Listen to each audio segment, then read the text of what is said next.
Imagine this. You're a star athlete, at the top of your game. The roar of the crowd awaits. But first, a routine traffic stop. Except, it's anything but routine.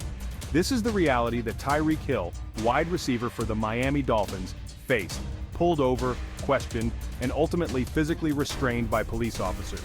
His alleged crime? A minor traffic violation.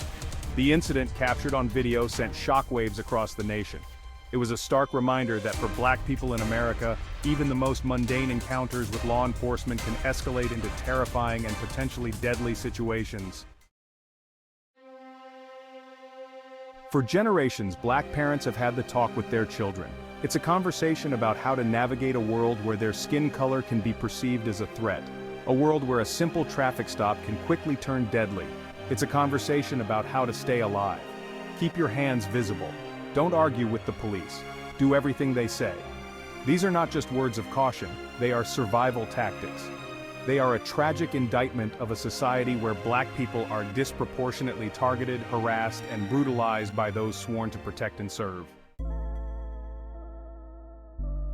Tyreek Hill's experience is a stark reminder that success, fame, and fortune offer no immunity from the realities of being Black in America. Here was a celebrated athlete, a household name, subjected to the same humiliating and dehumanizing treatment that countless other Black men have endured at the hands of law enforcement. Hill's attorney has spoken out, condemning the officer's actions as excessive and racially motivated.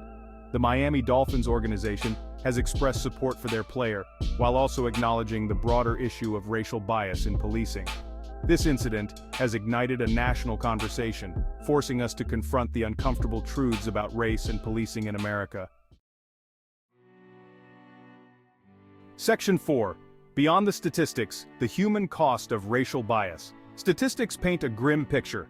Black drivers are more likely to be stopped, searched, and arrested than their white counterparts, even when controlling for driving behavior. But behind these cold, hard numbers are real people. People like Tyreek Hill. People whose lives have been upended, whose dignity has been violated because of the color of their skin. The emotional toll of these encounters is immeasurable. The fear, the anxiety, the anger, the sense of powerlessness. These emotions linger long after the traffic stop is over. They chip away at the soul, eroding trust in the very institutions that are supposed to protect us. Section 5. The Echoes of History, from Rodney King to today. Tyreek Hill's experience is not an isolated incident.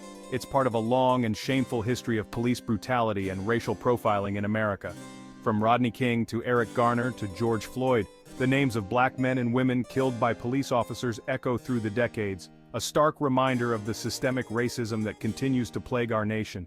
Each tragic death sparks outrage, protests, and calls for change. But too often, these calls go unheeded. The cycle of violence continues, leaving behind shattered families and a nation grappling with its conscience. Section 6. A call for justice, a demand for change. Tyreek Hill's traffic stop is a wake-up call.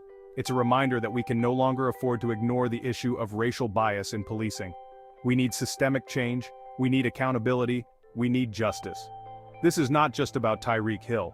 This is about the countless Black men and women who have been subjected to racial profiling, police brutality, and systemic racism.